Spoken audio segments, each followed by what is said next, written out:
you know, these guys make money off of selling handsets, so plug in an HD, plug it into mics, that's the latest and greatest stuff. So the more features that they can add and the more that faster processors help them, the more they can do HD.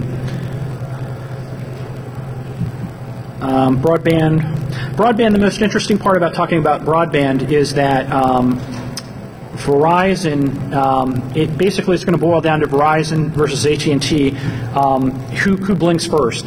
Cable companies are on their little path to have HD voice generally available both for residences and for businesses and probably residences in the 2011-2012 time frame.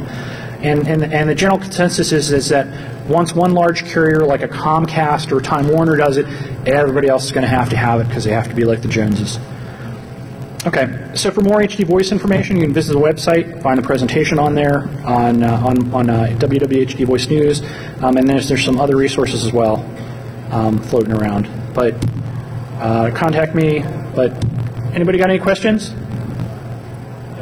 Yeah. So when would you guys predict when you might see HD voice on US cellular? You know, the U.S. cellular companies are just so hard to figure out. There's this, you know, I would say that as soon as they figure out how to do VoIP over LTE, HD will come shortly after, because then it's just a codec thing.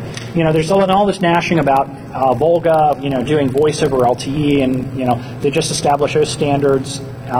You know, I'd say probably, you know, no earlier than 2011. It'll be 2011, 2012. But I think, you know, but basically, if you're going to do VoIP, you know, from a purist standpoint, from a supported standpoint, if you're going to do VoIP, then you might as well do HD. Now, I can turn that on its head, and I can go over the top. If I've got a 3G or 4G phone, like an Android phone, then I can load in I can load in something like SIP-Droid or a SIP client, and then you and I could just talk. But from a GA perspective, generally available perspective, it's probably like late 2011, 2012. When mobile carriers exchange calls with each other, do they take advantage of the